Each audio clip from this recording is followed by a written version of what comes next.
बिस्मिल्लाहिर्रहमानिर्रहीम। आज हम डिस्कस करेंगे cost of goods sold statement के बारे में। अभी तक जो हमने इस चैप्टर में डिस्कशन की वो हमने flow of production cost discuss किया। उसके बाद हमने जर्नल एंट्रीज जो हैं वो डिस्कस की, कॉस्ट अकाउंटिंग की। उसके बाद हमने लेजर्स डिस्कस किए और वो सारी चीज़ें कैसे उसको हम फ्लो करते हैं, क्या प्रिंसिपल्स हैं, डेबिट कौन सी चीज़ें होंगी, क्रेडिट कौन सी चीज़ें होंगी, वो हमने डिस्कस कर लिया। अब इसके बाद हम डिस्कस कर रहे हैं cost of goods sold statement. तो जो cost of goods sold statement है उसमें हमारे पास वही मैन्युफैक्चरिंग कॉस्ट है। फिर हम उन मैन्युफैक्चरिंग कॉस्ट को लेके जाएंगे टुवर्ड्स वर्क इन प्रोसेस, और वर्क इन प्रोसेस को लेके जाएंगे टुवर्ड्स फिनिश गुड्स, और फिनिश गुड्स को लेके जाएंगे towards cost of goods sold. लेकिन उसमें हमने ख्याल ये रखना है कि हमने बिगनिंग और जो एंडिंग इन्वेंट्रीज हैं उनको हमने सेटल करना है, उनको हमने एडजस्ट करना है। कैसे करना है ये सारा कुछ, ये अब आप देख लें। क्या है इसमें कि हमारे पास हम स्टार्ट करेंगे रॉ मटेरियल से। तो रॉ मटेरियल में हमारे पास जो ओपनिंग इन्वेंट्री है, मतलब कि फर्स्ट जनवरी को, मतलब first date of the month या और द ईयर जो भी है, वो अमाउंट यहाँ पे लेके उसमें हम ऐड करेंगे परचेजेस। मतलब अगर कोई नेट का वर्ड यहाँ पे इसीलिए लिखा हुआ है कि अगर आपने कोई रिटर्न की है तो वो उसमें से निकाल दें, नेट परचेजेस लिख लें, उसमें ऐड कर लें, तो टोटल आपके पास आ जाएगा raw material available for use. वो मटेरियल है जो आप यूज़ कर सकते हैं, वो आपके पास आ गया यहाँ पे। फिर उसमें से आप जो क्लोजिंग इन्वेंट्री है, जो हमने टी अकाउंट में डिस्कस किया था कि कुछ मटेरियल जो है वो रह गया, वो आप इसमें से माइनस कर लें, तो वो आपके पास आ जाएगा वो मटेरियल जो यूज़ हो चुका है। मतलब वो मटेरियल आ जाएगा जो एक्चुअली आपके पास वर्क इन प्रोसेस में चला गया है। जो वर्क इन प्रोसेस में जा रहा है वो वाला मटेरियल आपके पास यहाँ पे आ जाएगा। फिर डायरेक्ट लेबर है, उसको आप यहाँ पे उसकी अमाउंट ले लें। फिर आपके पास क्या आ जाएगा, जब आप ये दोनों ऐड कर लेंगे, इन दोनों को ऐड कर लेंगे, मटेरियल को, डायरेक्ट मटेरियल को और लेबर को, डायरेक्ट लेबर को, तो आपके पास आ जाएगा प्राइम कॉस्ट। प्राइम कॉस्ट आपने कैलकुलेट कर लिया। फिर उसके बाद आप लेंगे यहाँ पे। अब अप्लाइड क्या है, ये आगे हम जब कॉस्ट सिस्टम्स पढ़ेंगे तो आपको समझ आ जाएगी कि अप्लाइड का मतलब यहाँ पे क्या है। इसमें हम मैन्युफैक्चरिंग ओवरहेड्स ऐड कर लेंगे, तो आपके पास फैक्ट्री कॉस्ट या मैन्युफैक्चरिंग कॉस्ट यहाँ पे आ जाएगा। एफ आपने ऐड कर लिया जो भी अमाउंट है उसकी, तो आपके पास टोटल फैक्ट्री कॉस्ट या टोटल मैन्युफैक्चरिंग कॉस्ट यहाँ पे आ जाएगा, जितनी चीज़ें आपकी वर्क इन प्रोसेस में आई हैं। फिर आपने क्या करना है कि वर्क इन प्रोसेस का जो ओपनिंग बैलेंस है वो आपने ऐड कर लेना है, क्योंकि वो चीज़ें यूटिलाइज हो रही हैं, और क्लोजिंग बैलेंस उसका आपने माइनस कर देना है। जब ओपनिंग बैलेंस आप ऐड करेंगे और क्लोजिंग बैलेंस माइनस कर लेंगे, तो आपके पास आ जाएगा cost of goods manufactured. Cost of goods manufactured में आपने फिर एडजस्टमेंट करनी है फॉर फिनिश गुड्स। तो जब आप इसमें फिनिश गुड्स की ओपनिंग इन्वेंट्री ऐड कर लेंगे, तो आपके पास वो सारी चीज़ों की कॉस्ट आ जाएगी जो अवेलेबल फॉर सेल है, जिनको आप सेल कर सकते हैं। मतलब वो सारी चीज़ें जो कि तैयार हैं, अभी तैयार हुई हैं या पिछले अरसे में वो तैयार हुई थी। पिछले अरसे वाली जो चीज़ें हैं वो यहाँ पे आ जाएंगी जब आप ओपनिंग बैलेंस इसमें ऐड कर लेंगे। तो वो सारा कुछ आपके पास आ गया जो अभी आपके पास सेल के लिए तैयार है। जब आप उसमें से फिनिश गुड्स की वो इन्वेंट्री जो रह गई आखिरी डेट को, दिसंबर 31 को, जो सेल नहीं हुई, उसमें से माइनस कर लेंगे, तो आपके पास क्या आ जाएगा, उन प्योरली उन चीज़ों की कॉस्ट आ जाएगी जो सेल हो चुकी हैं। मतलब कि कॉस्ट ऑफ गुड्स सोल्ड की अमाउंट यहाँ पे आपके पास आ जाएगी। अब इसको जो थोड़ी देर पहले हमने, जो लास्ट क्लास में हमने एंट्रीज की थी और या टी अकाउंट डिस्कस किए थे, उन्हीं फिगर्स के साथ इसको डिस्कस कर लेते हैं। उसमें क्या था हमारे पास, जो डायरेक्ट मटेरियल है, हमारे पास डायरेक्ट मटेरियल यहाँ पे आपके पास जो ओपनिंग बैलेंस है जनवरी 1 को, वो 135,300 का आ रहा था। फिर हमने एक एंट्री की थी, एंट्री शायद ए थी, उसमें हमने क्या किया था कि मटेरियल हमने परचेज किया था 100,000 का। तो टोटल मटेरियल जो अवेलेबल फॉर यूज़ था वो 235,300 का 235,300 का हमारे पास टोटल मटेरियल जमा हो गया था। अब यहाँ पे एक चीज़ जो आपको नज़र आ रही है, जो अब मटेरियल अवेलेबल फॉर यूज़ हमारे पास है इतना, उसमें से ये जो 1 लाख का मटेरियल हमने ख़रीदा था ये प्योरली डायरेक्ट नहीं था, बल्कि इसमें कुछ चीज़ें इनडायरेक्ट भी थी। तो वो हमने यहाँ पे एडजस्टमेंट करनी है उसकी, वो हमने लेस कर लेना है। जो 12,000 हमारे पास जो एफओएच में जा रहा है, वो हमने यहाँ से माइनस कर लेना है, क्योंकि वो फिर उसकी एंट्री 2 दफ़ा आ जाएगी। ये हमने उसमें से निकाल लेना है। फिर वो मटेरियल भी हम इसमें से माइनस कर लेंगे जो क्लोजिंग बैलेंस रह जाएगा, मतलब जो मटेरियल इशू नहीं हुआ, जो यूज़ ही नहीं हुआ, वो हम यहाँ पे से माइनस कर लेंगे।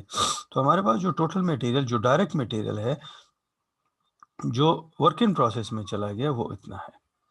फिर उसमें से हम उसके साथ हम ऐड कर लेंगे डायरेक्ट लेबर। डायरेक्ट लेबर हमारे पास जो वर्क इन प्रोसेस में जा रहा था वो 104,000 का था, जो जर्नल एंट्रीज में आपको नज़र आया था या टी अकाउंट्स में आपको नज़र आया था।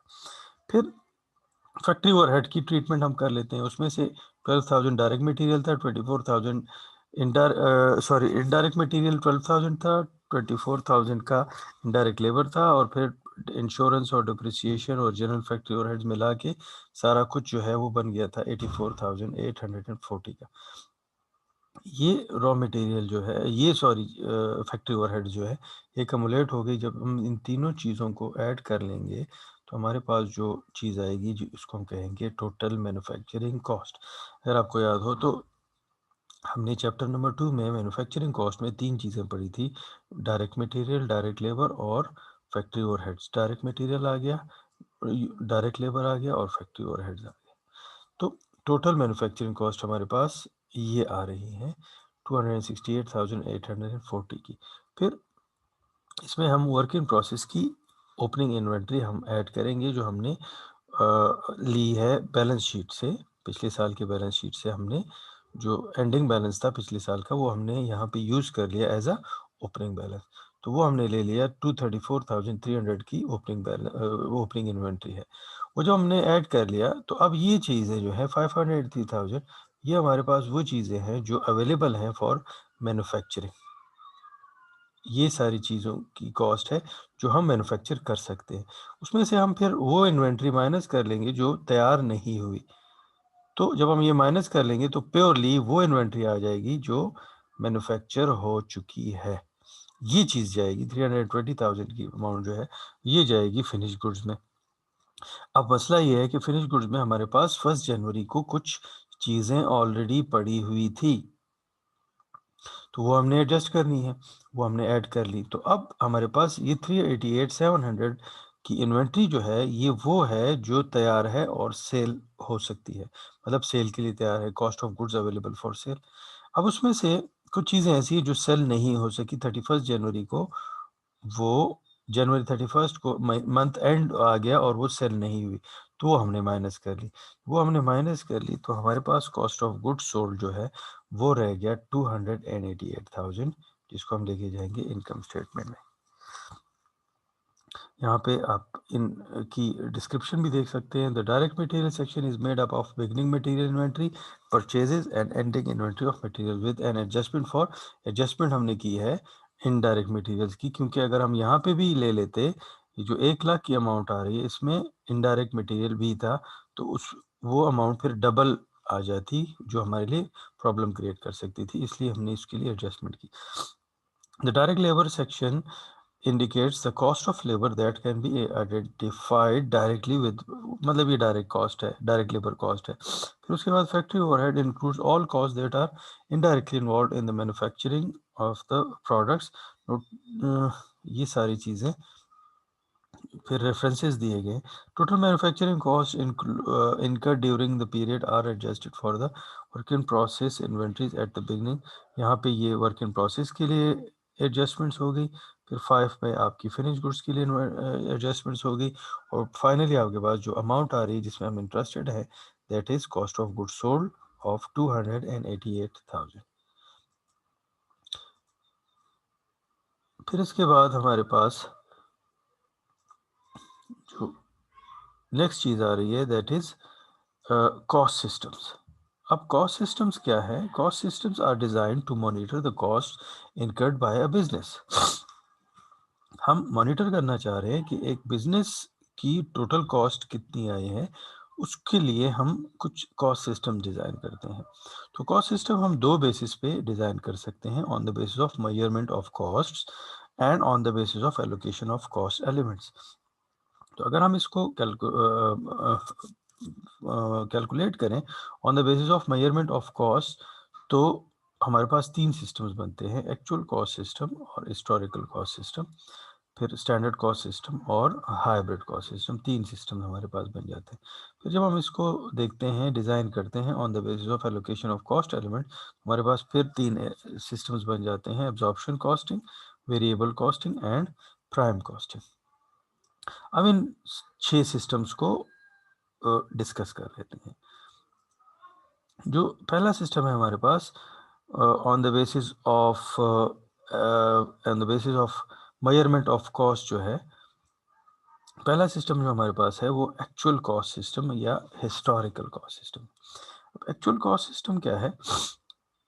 एक्चुअल कॉस्ट सिस्टम में हम कॉस्ट एलोकेट करते हैं और to the units of production on actual basis. Actual basis का मतलब ये है कि जो हमारी एक्चुअल कॉस्ट है, जिन पे हमने ख़रीदा है, जिन पे हमने रिकॉर्ड किया है। डायरेक्ट मटेरियल भी यूज़ कर रहे हैं on the basis of actual cost, direct labour use कर रहे हैं on the basis of actual cost, factory overhead use कर रहे हैं on the basis of actual cost. लेकिन कुछ चीज़ें ऐसी होती हैं जिनकी एक्चुअल कॉस्ट कैलकुलेट करना बहुत मुश्किल होता है, तो वहाँ पे फिर हमारे लिए स्पेशली जो फैक्ट्री ओवरहेड्स हैं, इनको एक्चुअल कॉस्ट के ऊपर रिकॉर्ड करना, इनको एक्चुअल कॉस्ट के ऊपर एलोकेट करना बहुत मुश्किल हो जाता है। तो एक्चुअल कॉस्टिंग सारी चीज़ों के लिए यूज़ करना थोड़ा सा मुश्किल है। फिर स्टैंडर्ड कॉस्ट सिस्टम जो है, उसमें हम प्री डिटर्मिन्ड वैल्यूज़ यूज़ करते हैं। ये चीज़ें आप सीखते हैं एक्सपीरियंस से। Standard cost are allocated to units of production. मतलब स्टैंडर्ड कॉस्टिंग का मतलब ये है कि हम कहते हैं कि मतलब तकरीबन वाली बात आ जाती है कि जो लेबर है वो हमारा आता है, मतलब मटेरियल कॉस्ट हमारे पास, मटेरियल कॉस्ट जो है वो हमारे पास 200 है। तो हम कहते हैं कि ऑन द एवरेज हमारे पास जो लेबर कॉस्ट है that is that is three times of material cost. अब यहाँ पे लेबर कॉस्ट एक्चुअली हमारे पास नहीं है, लेकिन हमने कहा कि that is 3 time of material cost, तो हम कह देते हैं कि लेबर कॉस्ट जो है वो 600 है। इसी तरह एफ जो है वो हम कहते हैं कि एफ की कॉस्ट जो है वो हमारे पास 2 टाइम्स ऑफ मटेरियल है। तो ये भी प्री डिटरमिन्ड वैल्यू पे आ गया, 2 टाइम्स ऑफ मटेरियल, तो ये हमारे पास आ गया 400। अब यहाँ पे ये जो 2 टाइम्स, ये किसने हमें बताया? ये हम प्री डिटरमिन्ड वैल्यूज़ यूज़ कर रहे हैं, स्टैंडर्ड वैल्यूज़ यूज़ कर रहे हैं कि ये हमारा स्टैंडर्ड है। नॉर्मली हमारा एफओएच जो है वो 2 टाइम्स होता है मटेरियल के, तो जितना मटेरियल है उसका 2 टाइम्स जो है वो हमारे पास एफओएच है। इस चीज़ को कहते हैं स्टैंडर्ड कॉस्टिंग या प्री डिटरमिन्ड वैल्यूज़ के ऊपर कॉस्टिंग करना। तो इस सिस्टम में ये है कि ये आसान है, मतलब इसमें इतना ज़्यादा रिक्विज़िशन, प्रोफ़ार्मास और पता नहीं टाइम को कैलकुलेट करने के लिए मुख्तलिफ़ प्रोसीजर्स की ज़रूरत नहीं होती, बस स्टैंडर्ड चीज़ें आप ले लेते हैं और कैलकुलेशन कर लेते हैं। यहाँ पे क्या होता है कि आपको एक-एक चीज़ को ट्रेस करना पड़ता है कि इसकी एक्चुअल कॉस्ट कितनी है, इस छोटी-छोटी चीज़ें। मतलब एफओएच में आप देख लें कितनी छोटी-छोटी चीज़ें होती हैं, उनकी आप एक्चुअल कॉस्ट कैलकुलेट करते हैं और उसकी बेस पे फिर टोटल कॉस्ट जो है वो आप कैलकुलेट कर रहे होते हैं, लेकिन यहाँ पे स्टैंडर्ड वैल्यूज़ ले रहे होते हैं। अब इसमें जो थर्ड सिस्टम है वो हाइब्रिड का है, हाइब्रिड कॉस्टिंग है। अब हाइब्रिड कॉस्टिंग में क्या होता है कि आप हाइब्रिड कॉस्टिंग में आप क्या कर रहे होते हैं कि कुछ चीज़ों को आप प्रीडिटरमिन्ड वैल्यूज़ पे ले लेते हैं। हाइब्रिड कॉस्टिंग में आप कुछ चीज़ों को आप एक्चुअल पे ले लेते हैं और कुछ को, फ़र्ज़ कर लें मटेरियल और लेबर को आपने एक्चुअल पे ले लिया, जो कि कंपैरेटिवली ईज़ी है, आप ले सकते हैं। इनको आपने हिस्टोरिकल या एक्चुअल पे ले लिया और जो एफओएच है उसको आपने ले लिया प्री डिटरमिन्ड वैल्यू के ऊपर। यहाँ पे आप दोनों सिस्टम्स यूज़ कर रहे हैं, हिस्टोरिकल भी यूज़ कर रहे हैं या एक्चुअल भी यूज़ कर रहे हैं और साथ में स्टैंडर्ड भी यूज कर रहे हैं। तो इस वजह से हम इसको कहते हैं हाइब्रिड कॉस्टिंग। जो तीसरा सिस्टम है वो हमारे पास हाइब्रिड कॉस्टिंग का आ रहा है। फिर इसके बाद हमारे पास जो कॉस्ट सिस्टम्स आ रहे हैं वो है on the basis of allocation of cost elements. कि कॉस्ट एलिमेंट्स हम कैसे एलोकेट करते हैं, उसमें हमारे पास फिर से 3 सिस्टम्स हैं। Number 1 absorption costing. Absorption costing में हम क्या करते हैं कि जितनी भी चीज़ें सारी की सारी कॉस्ट जो मैन्युफैक्चरिंग कॉस्ट है वो हम एक यूनिट को एलोकेट कर देते हैं। जितनी मैन्युफैक्चरिंग कॉस्ट है, मतलब कि मटेरियल, लेबर, एफओएच, सारी मैन्युफैक्चरिंग कॉस्ट जो है वो हम एलोकेट कर देते हैं यूनिट्स ऑफ प्रोडक्शन की तरफ।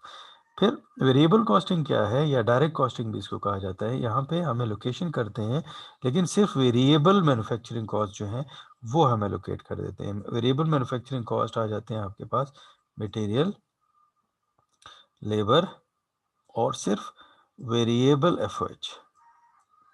फिक्स्ड एफओएच नहीं होता। यहाँ पे दोनों है, वेरिएबल एफओएच भी है और फिक्स्ड एफओएच भी है।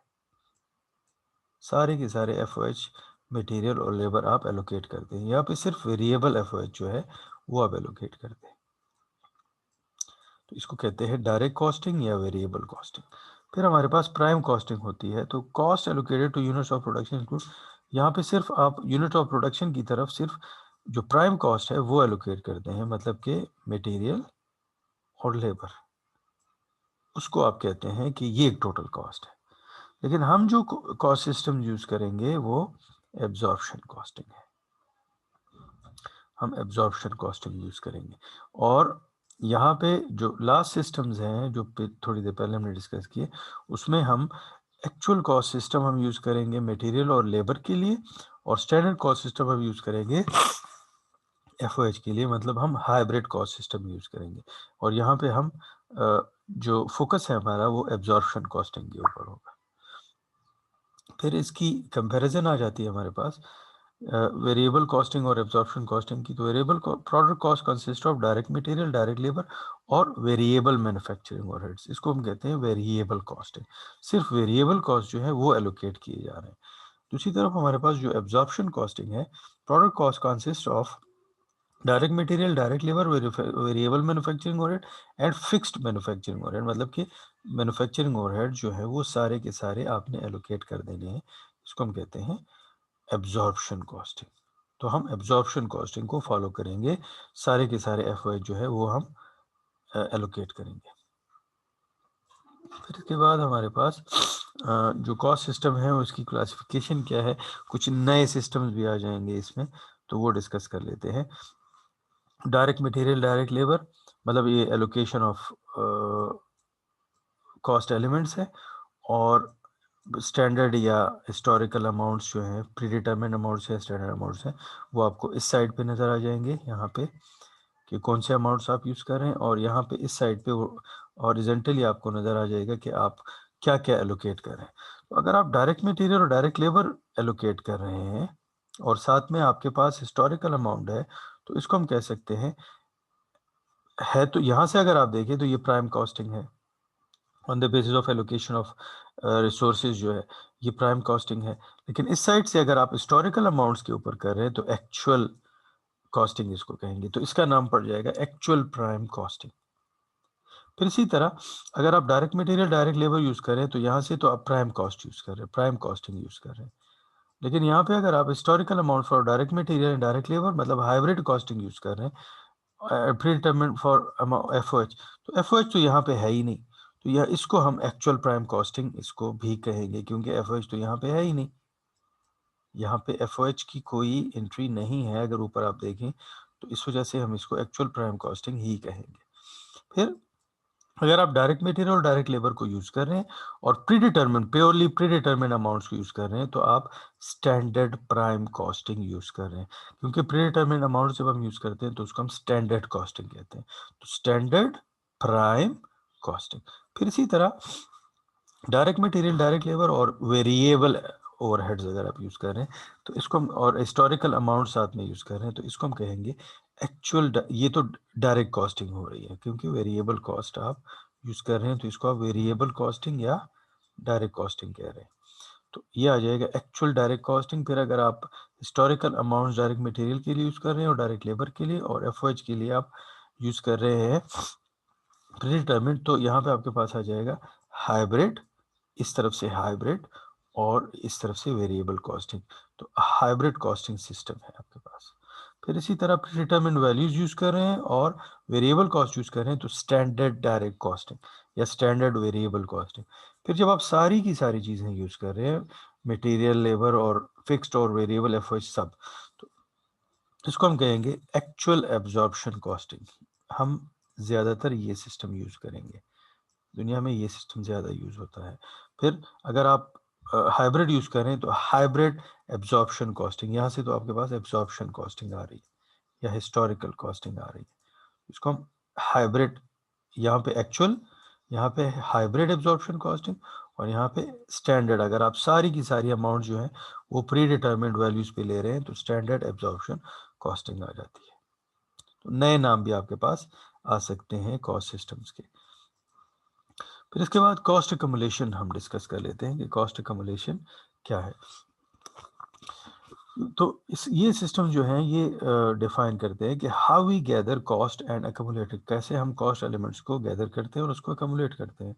Involves the use of proper formal cost accounting system to collect cost information, के लिए प्रॉपर सिस्टम यूज किया जाता है। तो two cost accumulation system are use, that are job order costing and process costing. और भी हैं लेकिन यहाँ पे अभी इस वक्त तक हम यही दो डिस्कस करेंगे। कौन कौन से हैं? जॉब ऑर्डर कॉस्टिंग है और प्राइम प्रोसेस कॉस्टिंग है। अब इनको वन बाय वन डिस्कस कर लेते हैं। जॉब ऑर्डर कॉस्टिंग क्या है? जॉब ऑर्डर कॉस्टिंग में हम जो हमारा कॉस्ट ऑब्जेक्ट है, इन दोनों में सिर्फ जो फर्क है वो कॉस्ट ऑब्जेक्ट का है। कॉस्ट ऑब्जेक्ट, कॉस्ट ऑब्जेक्ट जो हमारा है वो या तो कोई ऑर्डर है, या कोई बैच है, या कोई लॉट है, या कोई कॉन्ट्रैक्ट है। उसके लिए हम कॉस्ट को ट्रेस करते हैं। अब जॉब ऑर्डर कॉस्टिंग हम यूज कहाँ पे करते हैं? Cost is accumulated for each batch, lot, order, ये उसकी डेफिनेशन फिर से आ गई। Used when products manufactured within a department are heterogeneous. Heterogeneous production का मतलब ये है कि एक ऑर्डर दूसरे ऑर्डर से डिफरेंट है, एक प्रोडक्ट दूसरे प्रोडक्ट से डिफरेंट है, एक बैच दूसरे बैच से डिफरेंट है, एक लॉट दूसरे लॉट से डिफरेंट है, एक कॉन्ट्रैक्ट दूसरे कॉन्ट्रैक्ट से डिफरेंट है।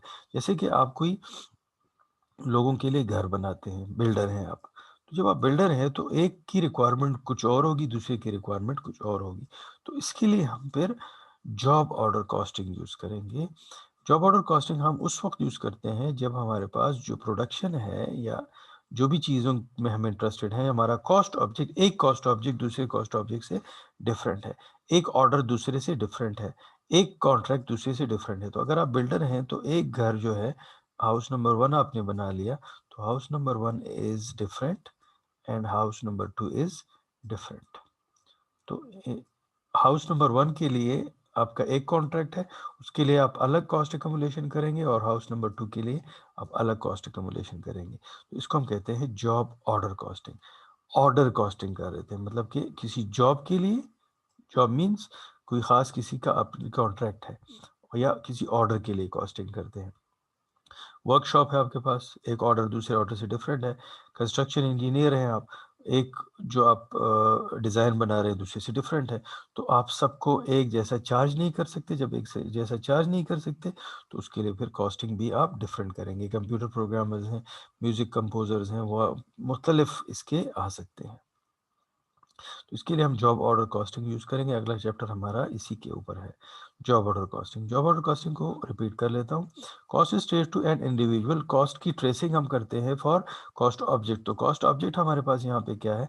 या तो कोई ऑर्डर है, या कोई बैच है, या कोई लॉट है, या कोई कॉन्ट्रैक्ट है। और हर एक ऑर्डर या बैच जो है, या लॉट और कॉन्ट्रैक्ट एक दूसरे से डिफरेंट है। इस वजह से हम एक खास ऑर्डर को टारगेट करते हैं और उसके लिए कॉस्ट एकमुलेशन करेंगे। और एक ऑर्डर जब कंप्लीट हो जाएगा तो दूसरे ऑर्डर को हम फिर फोकस करेंगे। फिर इसके बाद हमारे पास प्रोसेस कॉस्टिंग है। यहाँ पे जो हमारा कॉस्ट ऑब्जेक्ट है वो कोई ऑर्डर नहीं है, कोई कॉन्ट्रैक्ट नहीं है, बल्कि एक डिपार्टमेंट है। या कोई ऑपरेशन है। ये अब हम cost are accumulated by production process और बाय डिपार्टमेंट। हम किस चीज़ के लिए कॉस्ट एकमुलेशन करते हैं? किसी प्रोडक्शन प्रोसेस के लिए या किसी डिपार्टमेंट के लिए। This is used when the products manufactured are homogeneous. ये उस वक्त हम यूज़ करते हैं जब हम एक जैसी चीज़ बना रहे हैं, जैसे फ्लोर मिल्स, टेक्सटाइल फैक्ट्रीज, एक जैसी चीज़ बन रही है। अब हमने क्या करना है, एक डिपार्टमेंट की कॉस्टिंग हो गई। अब उस डिपार्टमेंट की जो कॉस्ट है टोटल, डिपार्टमेंट नंबर 1, उसको हमने फॉरवर्ड कर दिया टूवर्ड्स डिपार्टमेंट नंबर 2, फिर उसको हमने फॉरवर्ड कर दिया टूवर्ड्स डिपार्टमेंट नंबर 3। इसी तरह हम कॉस्ट को कैलकुलेट करेंगे, मतलब डिपार्टमेंट नंबर 3 जो है आपका फाइनल डिपार्टमेंट है, तो इसमें सारी कॉस्ट आ जाएंगी। इसकी कॉस्ट फॉरवर्ड हो रही है, इसकी कॉस्ट भी फॉरवर्ड हो गई, टोटल कॉस्ट आपकी डिपार्टमेंट नंबर 3 में अकमुलेट हो गई। एप्लीकेबल टू फ्लोर में मतलब जहाँ पे एक जैसी चीज़ें बन रही है और वहाँ पे कंटिन्यूस या हाई वॉल्यूम प्रोडक्शन होती है, तो आप एक यूनिट के लिए अलग एकमुलेशन नहीं कर सकते। अगर आप अलग एकमुलेशन करेंगे तो आपके लिए बहुत ज़्यादा मुश्किल हो जाएगा, इसलिए हम इसके लिए प्रोसेस कॉस्टिंग यूज़ करेंगे। फिर इसकी इन दोनों की कंपैरिजन आ जाती है। फिर आपके पास प्रोसेस कॉस्टिंग को आप यहाँ पे देख लें, आपको ज़्यादा अच्छी तरीके से समझ आ जाएगी। इनपुट आ रहा है प्रोसेस नंबर 1 में। प्रोसेस नंबर 1 में हम इसको कंप्लीट किया हमने, तो इसकी जो कॉस्ट है, टोटल कॉस्ट है, वो चलेगी टूवर्ड्स प्रोसेस नंबर 2 में, वो इसके लिए इनपुट बन गया। प्रोसेस नंबर 2 को भी आपने कंप्लीट कर लिया। अब इसके ऊपर भी कोई कॉस्ट आई होगी, तो cost of this one and this one दोनों ऐड हो गए और प्रोसेस या डिपार्टमेंट नंबर 3 के लिए वो इनपुट बन गए। जब डिपार्टमेंट नंबर 3 के लिए इनपुट बन गए तो वहां पे हम चले गए टुवर्ड्स फिनिश गुड्स। अब फिनिश गुड्स में जब हम जा रहे हैं तो इसमें 3 कॉस्ट शामिल हैं, ये भी, दिस, इसकी कॉस्ट और तीनों कॉस्ट शामिल है। Cost plus cost of department number 2 plus cost of department number 3। तो हमारे पास जो फाइनली हम सेल करेंगे तो उसमें सारी कॉस्ट जो है वो अकमुलेट हो चुकी होंगी। अब अगर हम अलग अलग यूनिट के लिए ये सारा कुछ करेंगे, क्योंकि हम एक दिन में हो सकता है 1000 यूनिट्स बनाएंगे, फिर हर एक यूनिट के लिए कॉस्ट की अकमुलेशन करना हमारे लिए इम्पॉसिबल हो जाएगा। फिर उसके बाद फिर से कंपैरिजन है, job order costing. Cost accumulated by the job.